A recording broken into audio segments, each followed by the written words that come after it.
kepada kita semua. Kalau kuasa itu sudah diberikan, tetapi adakah anda terhubung?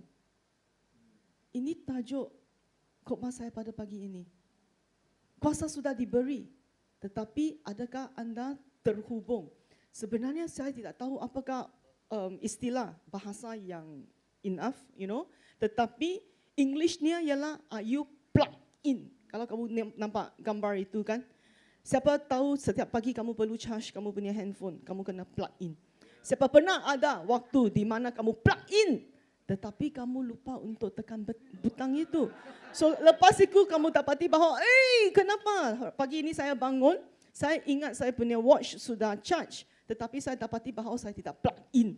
Alright, so jam tangan ini akan mati di dalam beberapa minit. Alright, the thing is this, kuasa sudah diberi daripada Tuhan untuk kita semua, tetapi adakah anda terhubung? Mari kita baca Alkitab bersama-sama. Okay. Alright, dari Lukas 24 ayat 46 hingga 49. Kita baca sama-sama ya. 1, 2, go. Katanya kepada mereka, ada tertulis demikian, Mesias harus menderita dan bangkit dari antara orang mati pada hari yang ketiga. Dan lagi dalam namanya, berita tentang pertobatan dan pengampunan dosa harus disampaikan kepada segala bangsa. Mulai dari Yerusalem, kamu adalah saksi dari semuanya ini, dan aku akan mengiring kepadamu apa yang dijanjikan Bapa-Ku. Tetapi kamu harus tinggal di dalam kota ini sampai kamu diperlengkapi dengan kekuasaan dari tempat tinggi. Kuasa sudah diberi, tetapi adakah kamu terhubung? Hari ini saya ingin dalam khotbah saya berkongsikan 3 perkara yang penting, 3 poin yang penting. Apa sebenarnya yang dijanjikan, yang menyebabkan kita mempunyai kuasa? Alright, bilakah janji itu diberikan? Dan pada hari ini, tahun 2024, bagaimanakah rupa perjanjian itu hari ini di dalam hidup kita masing-masing? Saya rasa ini adalah sangat penting. Kalau kamu lihat Alkitab dari Lukas 24 ayat 49, dia mengatakan bahawa kita diperlengkapi dengan kekuasaan dari tempat yang tinggi. So, apakah perjanjian yang Tuhan telah berikan kepada kita semua? Kuasa. Tapi kuasa ini bukan kuasa Spiderman. Kuasa ini bukan kuasa durian. Sekarang musim durian kan? Siapa suka makan durian di sini? Wow. Tapi saya ingin katakan bahawa bukan kuasa durian yang Tuhan ingin berikan kepada kita. Kerana bila musim durian sudah habis, sudah tak ada power. Alright, bukan kuasa Spiderman, bukan kuasa Superman, tetapi kuasanya dari mana? Dari tempat yang tinggi. Siapa yang tinggal di tempat tinggi? Siapa yang tinggal di tempat tinggi? Alkitab memberitahu dengan kita bahawa Yesus yang berada di tempat yang tinggi. So, kamu dapati di dalam firman Tuhan, Yesus telah berkatakan kepada anak-anaknya. Dia katakan bahawa ini, dia akan mengirimkan kepadamu apa yang dijanjikan Bapa-Ku. That means, kuasa ini sudah dijanjikan oleh Bapa kepada kita semua di sini.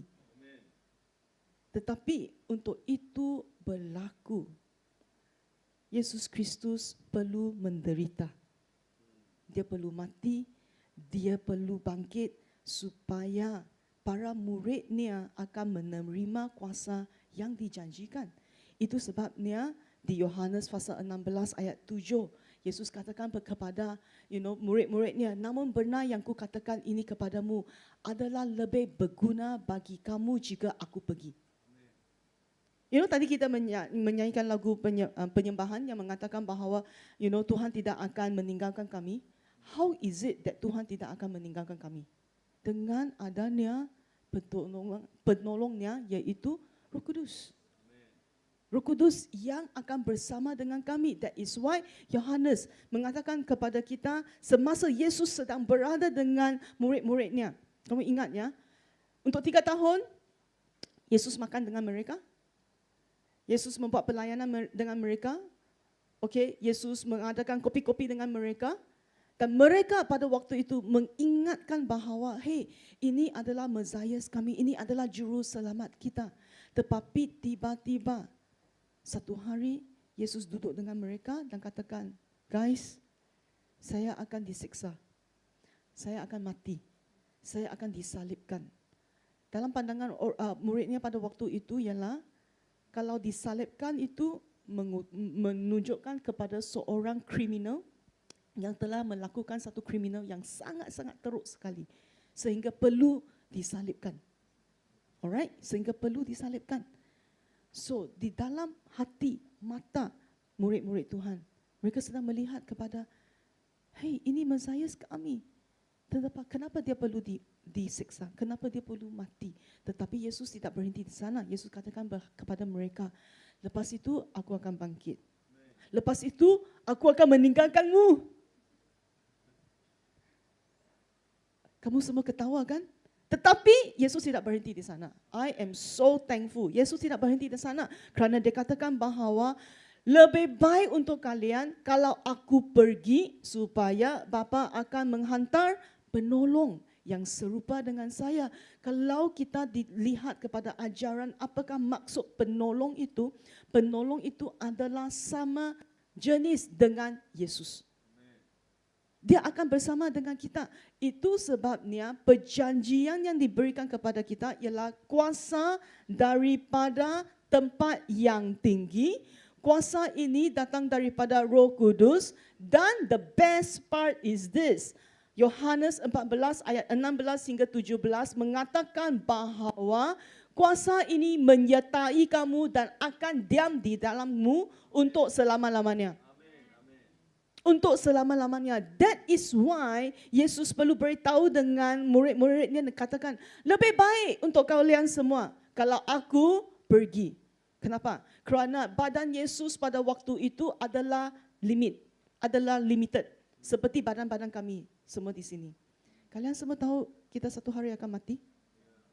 Tahukah? Boleh terimakah? Kebenaran ini boleh terimakah? Alright? Kenapa? Kerana badan ini tidak dibuat, tidak dicipta untuk tinggal untuk selama-lamanya. Kerana selepas kematian kamu di dunia ini terdapat satu kehidupan kekal bersama Tuhan dengan badan yang baru, tubuh yang baru dan tubuh itu akan kekal untuk selamanya. Dan kerana itulah Yesus beritahu dengan mereka, badan fizikal ini memang ada limitationnya. Tetapi kalau saya pergi, perjanjian itu akan diberikan kepada kamu, iaitu kuasa yang akan mendiami di dalam dirimu untuk selama-lamanya.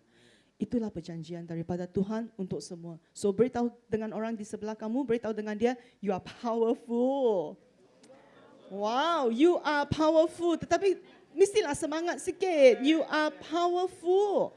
Alright, you are powerful. Tidak kira badan kamu kecil, badan kamu besar, kamu tinggi, kamu cute. You are powerful. Kenapa? Kerana Roh Kudus yang mendiami di dalam dirimu untuk selamanya. Semua orang katakan selamanya. Selamanya. That is why bila kamu rasa, alright? Kadang-kadang di dalam kehidupan kita memang ada masalah. Siapa di sini punya hidup tak ada masalah? Tolong jangan angkat tangan. Kerana kalau kamu angkat tangan, kamu ada satu masalah. Masalahnya ialah kamu tidak mempunyai masalah. So untuk mereka yang tidak mempunyai masalah, mereka tidak akan duduk di sini.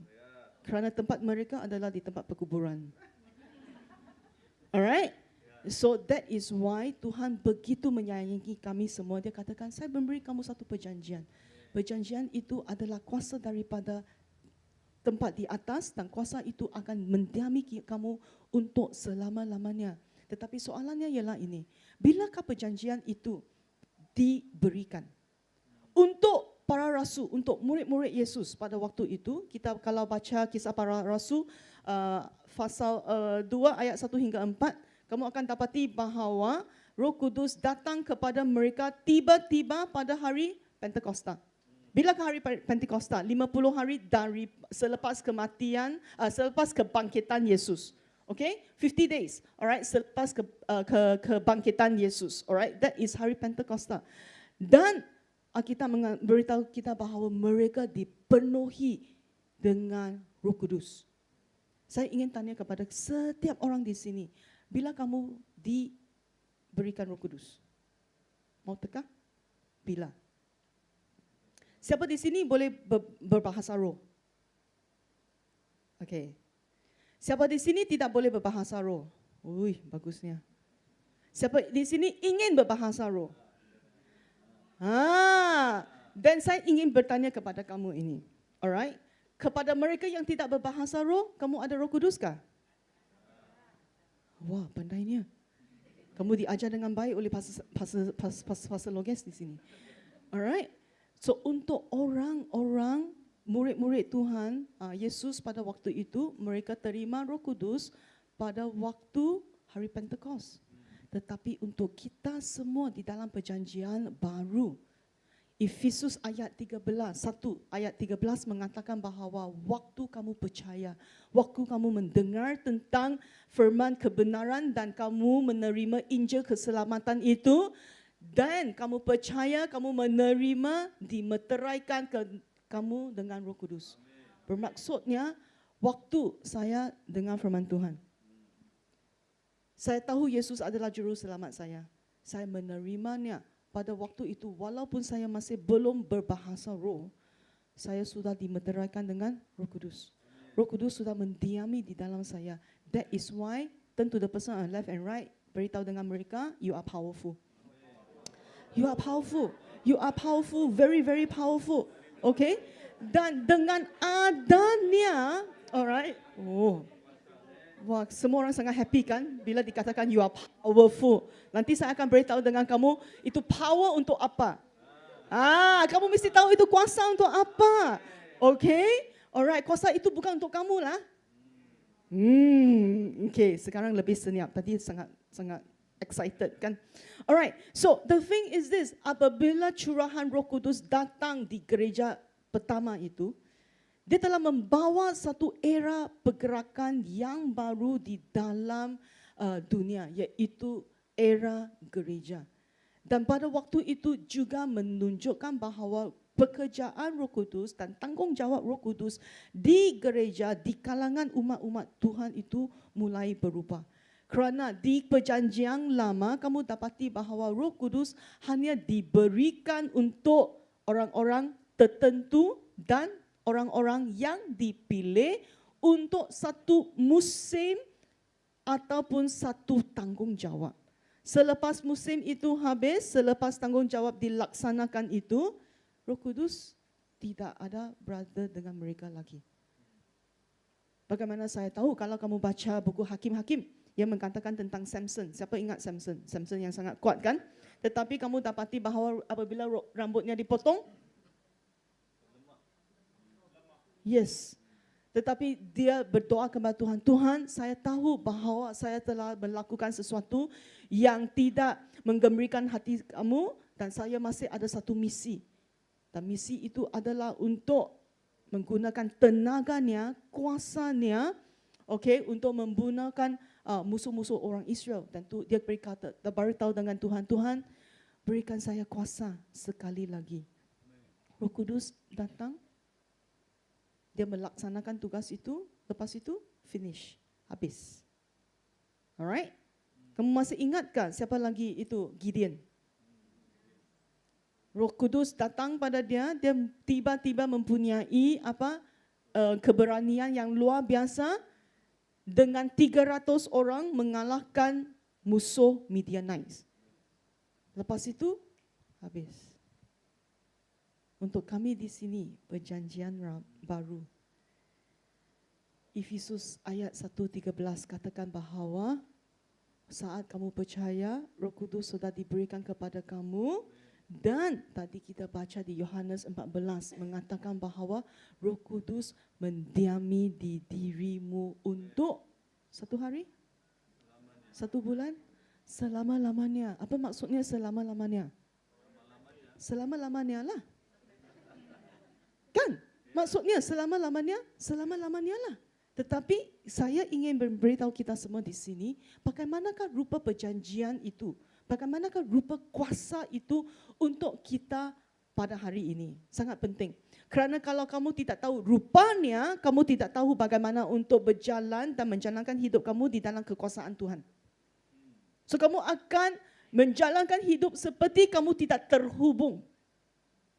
Seperti kamu tidak dicas dengan kuasa Roh Kudus. Kamu mesti tahu bahawa Roh Kudus berada di sini kerana Roh Kudus berada di dalam diri kamu itu bermaksudnya ada kuasa. Tetapi kalau kamu tidak buka on button dia, kamu tidak activate button itu, kamu akan menjalankan hidup kamu sebagai seorang anak Tuhan di dunia ini tetapi tidak adanya kuasa.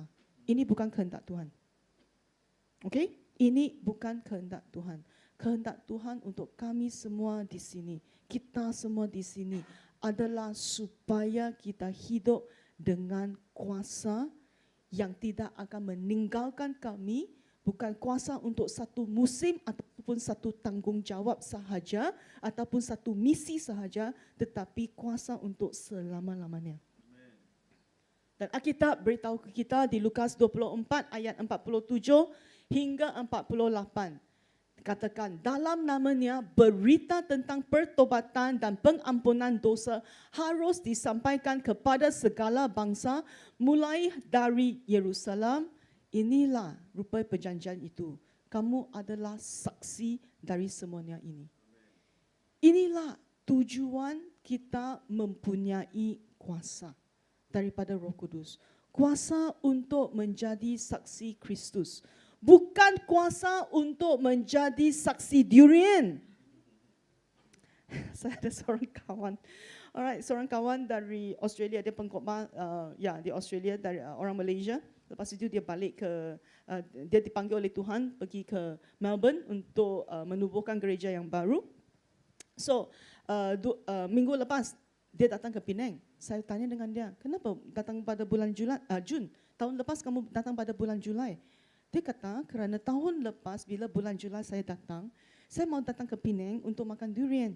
Ada satu durian yang mengatakan dia ialah durian dengan kulit hijau. Dia kata hanya ada di Penang saja. Tetapi bulan Julai sudah habis. Oleh itu, tahun lepas saya sudah book saya punya air tiket datang bulan Jun. Dan dalam hati saya, ini orang saksi durian ke saksi Kristus? Wah, tetapi durian boleh digunakan untuk menjadi satu kebaktian penginjilan di kumpulan sel kamu untuk menjadi saksi Kristus. Adakah pernah dengarkah? Tak ada, semua orang siap aja. Sekarang saya beri kamu idea. Bagaimana untuk menggunakan kuasa dan melihat rupa kuasa Roh Kudus di dalam kehidupan kamu sebagai seorang saksi. Gunalah durian. Siapa di sini makan durian? Tadi ramai orang yang angkat tangan kan? Saya tidak angkat tangan kerana saya tidak makan durian. Alright, Kisah Para Rasul. Alright, Kisah Para Rasul ayat 1, ayat 8. Mari kita baca sama-sama. 1, 2, go. Tetapi kamu akan menerima kuasa kalau Roh Kudus turun ke atas kamu dan kamu akan menjadi saksiku di Yerusalem dan di seluruh Yudea dan Samaria dan sampai ke ujung bumi. Kamu diberi kuasa untuk menjadi saksi Kristus. Apa sebenarnya saksi Kristus maksudnya?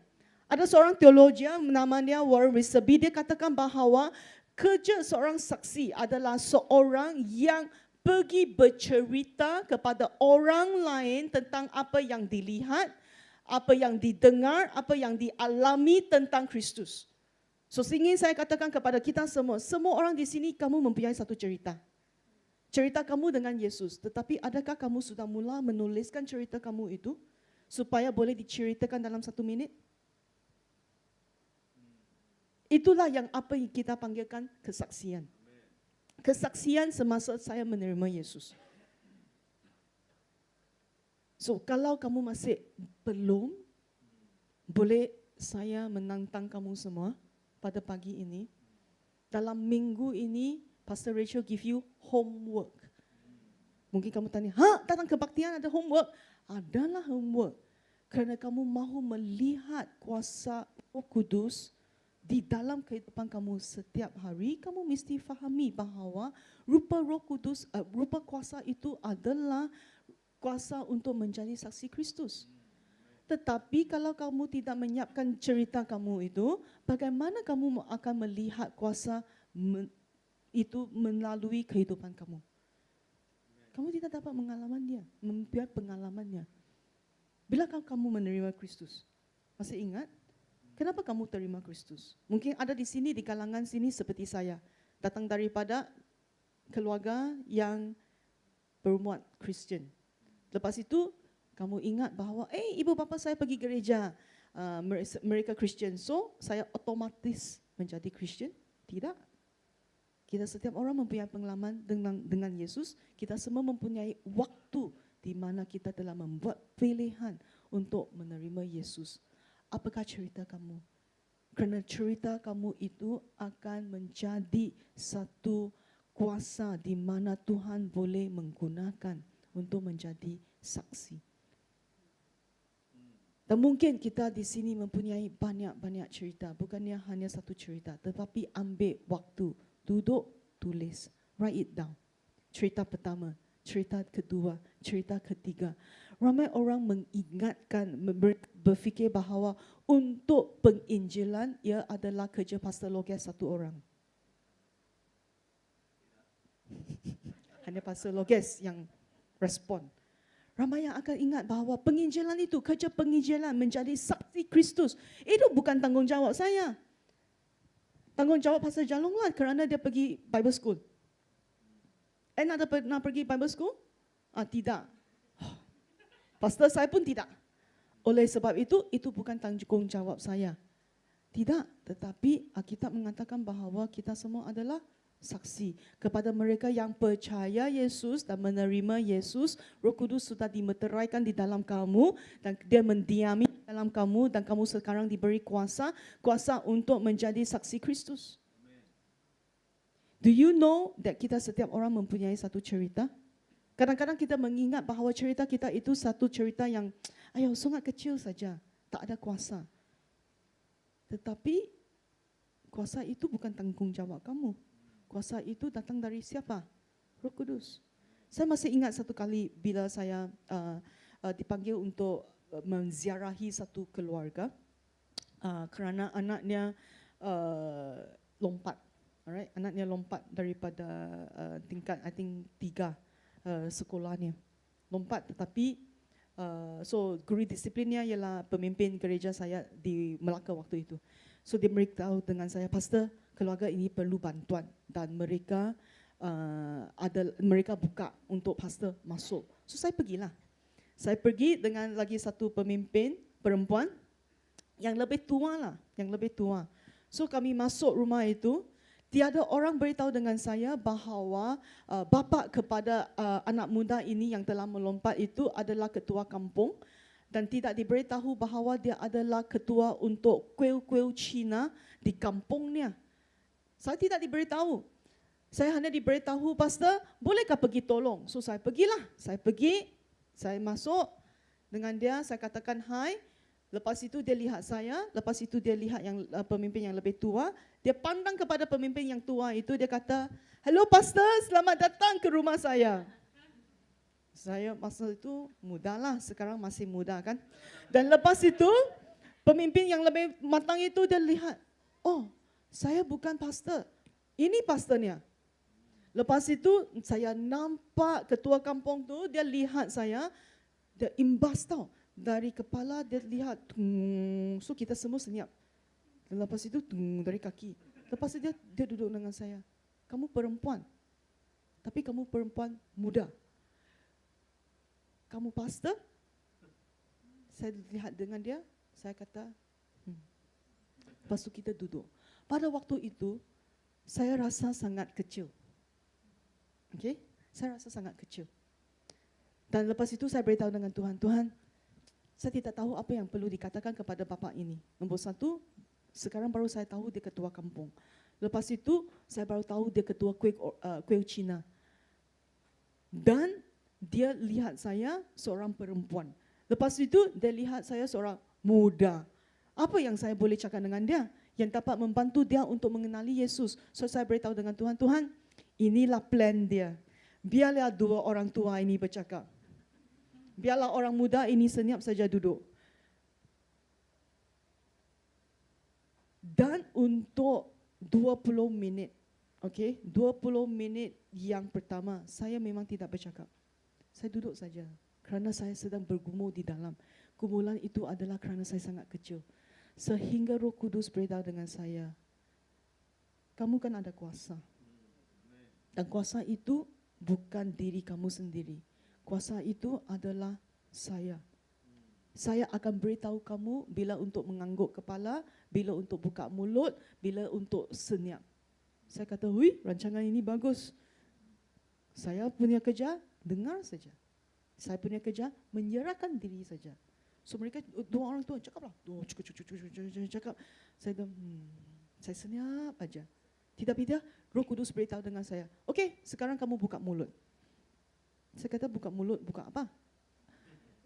So saya buka mulut lah. Selepas saya buka mulut, saya cakap hanya satu sentence, dua sentence. Lepas itu Roh Kudus kata senyap. Senyaplah mereka bercakap. Tetapi dalam akhir selepas mengenali bapa ini, ketua kampung ini untuk beberapa tahun, dalam tahun yang pertama, akhir tahunnya dia beritahu dengan saya ini. Dia katakan, Pastor, pada hari pertama kamu masuk ke rumah saya sedang fikir, kenapa mereka hantar satu orang muda yang kecil, yang tidak kenal tahu apa-apa untuk membantu saya dalam masalah saya. Kan saya ketua kampung, kan saya orang yang besar, saya adalah seorang pemimpin yang dikenal di kampung saya. Kenapa hantar ini orang? Tetapi dia katakan kepada saya, tetapi kamu ada kebijaksanaan. Waktu kamu buka mulut, luar biasa, dia beritahu dengan saya. Waktu kamu tidak buka mulut pun luar biasa. Dalam fikiran saya, tidak buka mulut pun luar biasa, buka mulut pun luar biasa. Apa yang dia telah mengalami hari itu? Dia tidak mengalami saya. Dia mengalami kuasa Roh Kudus saya yang berada di dalam saya untuk menjadi saksi Kristus. So I want all of you to know, semua orang kita di sini, kamu mesti tahu, kamu mempunyai kuasa untuk menjadi saksi Kristus. Ramai kita mengingatkan bahawa penginjilan itu sesuatu yang sangat sukar. Ataupun kita memikirkan bahawa penginjilan itu adalah satu kerja yang saya perlu lakukan untuk Tuhan. Ini anggapan yang salah. Tetapi saya hanya dipanggil untuk menjadi saksi Kristus. Maksudnya, tukang cerita. Storyteller. Tell story. Apa yang Yesus telah lakukan untuk kamu pada bulan Januari? Adakah? Apa yang Yesus telah lakukan untuk kamu pada bulan Februari, March, April, June, July, August? Kerja saya adalah untuk menjadi saksi Kristus dan dari sana kamu akan mempunyai pengalaman bagaimana Roh Kudus akan bekerja dengan kamu, melalui kamu, dan di situkah kamu akan berjalan di dalam kuasa Roh Kudus dengan urapan yang baru setiap hari. Poin yang terakhir. Bagaimana rupanya kuasa untuk jadi perjanjian Yesus hari ini. Kuasa itu adalah kelihatan di dalam kelemahan saya. Kalau dibaca Lukas 24 ayat 38 hingga ayat 42. Ini satu cerita yang sangat heran kalau kamu baca dengan teliti. Kamu dapati bahawa Yesus datang kepada anak-anak muridnya. Dia sudah mati, dia sudah salibkan, dia sudah dibangkitkan dan sekarang menunjukkan diri. Kalau kamu baca Lukas 24 entire chapter itu, sebelum itu terdapat cerita tentang dua orang murid Yesus yang sedang berjalan ke Emmaus. Dan di dalam perjalanan mereka itu sebenarnya mereka sedang berbual tentang Yesus. Dan Alkitab memberitahu kepada kita bahawa Yesus tiba-tiba datang tetapi mata mereka ditutup. Mereka tidak ketahui itu adalah Yesus. Tetapi di dalam perjalanan itu, Yesus telah membuka firman-Nya. Membuka mata mereka untuk melihat bagaimana kuasa Tuhan sedang bersama dengan mereka. Selepas tiba-tiba mereka lihat, mereka tahu, oh ini ialah Yesus waktu mereka ambil perjamuan Roh Kudus. Mereka langsung patah balik ke Yerusalem. Langsung patah balik. Sekarang mereka bersama satu kebaktian seperti ini. Semua murid-murid Tuhan berada di sana dan mereka sedang berbicara tentang apa? Saya nampak Yesus lah. Mereka semua sedang mendengar dengan cerita oleh orang murid tua itu yang menerima dan melihat Yesus on the road to Emmaus. Tiba-tiba Yesus muncul di depan mereka. Lihat apa Alkitab katakan. Mereka terkejut. Mereka berasa ragu-ragu di dalam hati mereka. Mereka masih belum percaya bahawa Yesus yang telah mati di hadapan mereka, yang telah beritahu dengan mereka terdahulu, saya akan mati, saya akan bangkit, muncul di hadapan mereka. Yesus perlu beritahu dengan mereka, sentuhlah tangan saya. Beri ada makanan kan di sini, beri saya makanan, biar saya makan supaya kamu boleh melihat bahawa saya ini sudah bangkit, saya tubuh yang benar. Apabila saya baca ini, saya sedang melihat apa tahu? Saya sedang melihat kuasa yang Tuhan beri janjikan kepada kita adalah kuasa yang membantu di dalam kelemahan. Kelemahan apa? Kelemahan ragu-ragu. Siapa di sini pernah ragu-ragu tentang perjanjian Tuhan?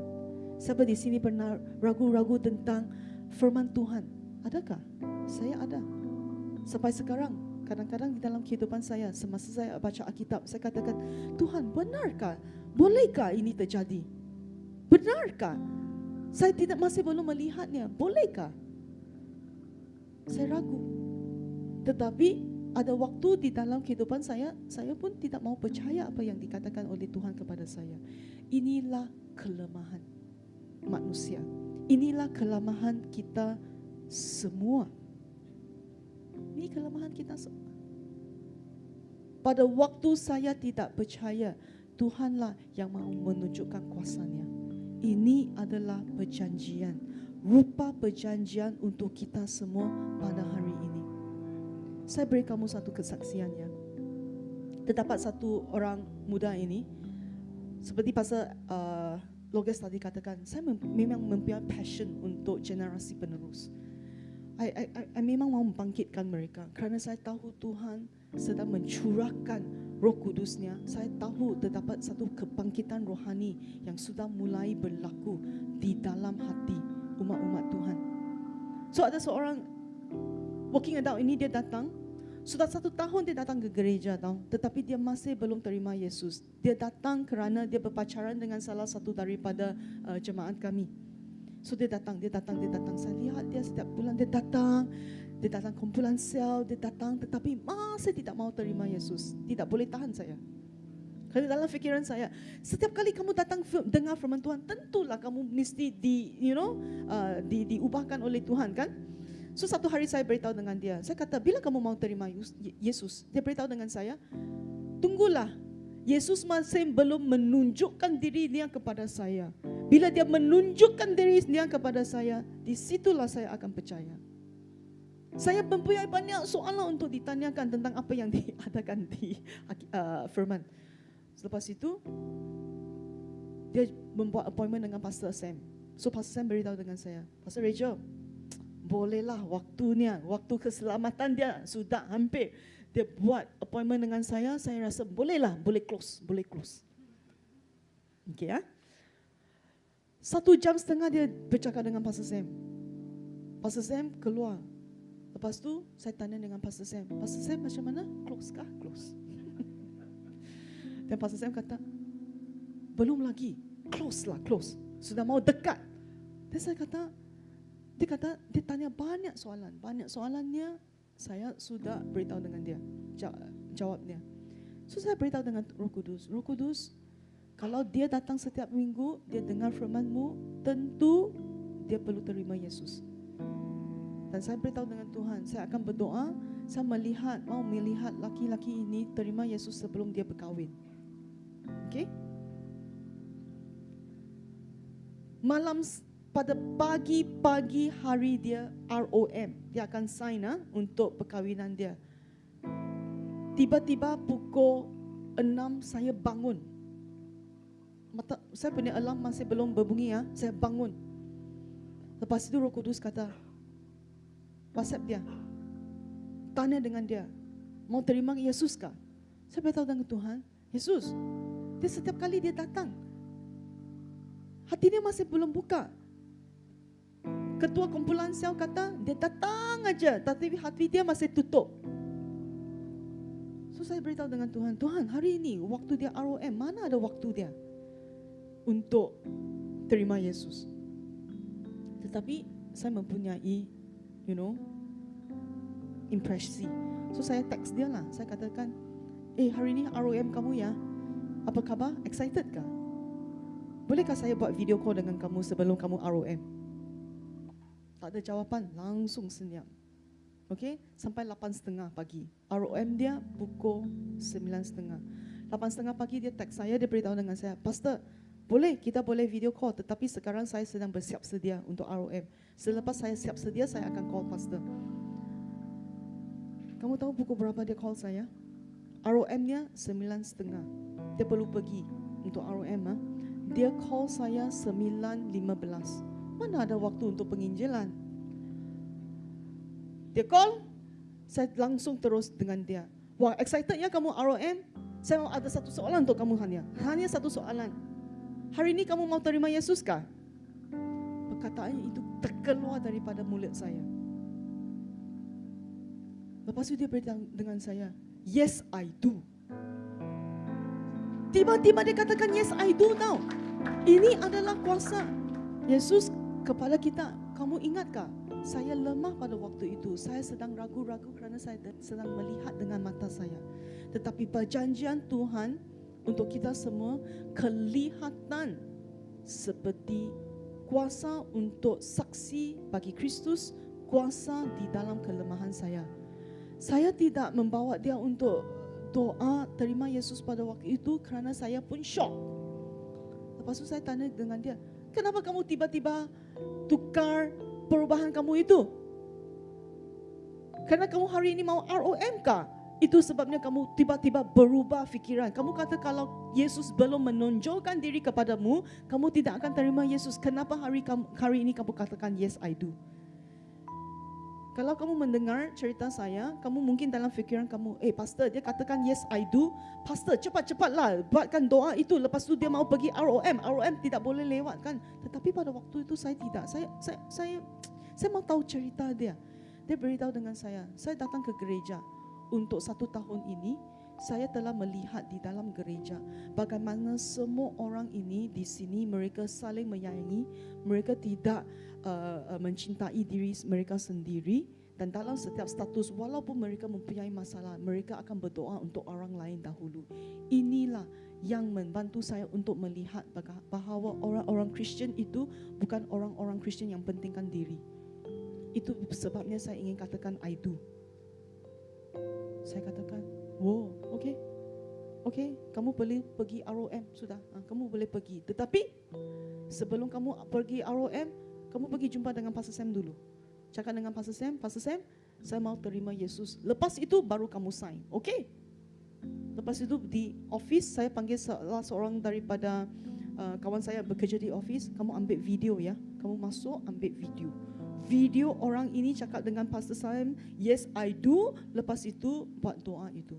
My friends, inilah perjanjian yang Tuhan Yesus berikan kepada kita semua di sini.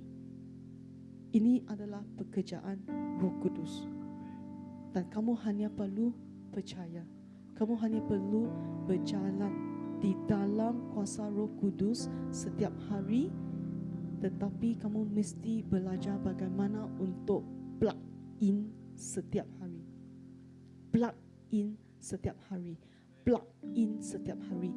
berhubung. Kamu mesti plug in. Kalau kamu tidak plug in, kamu akan rasa sangat lemah.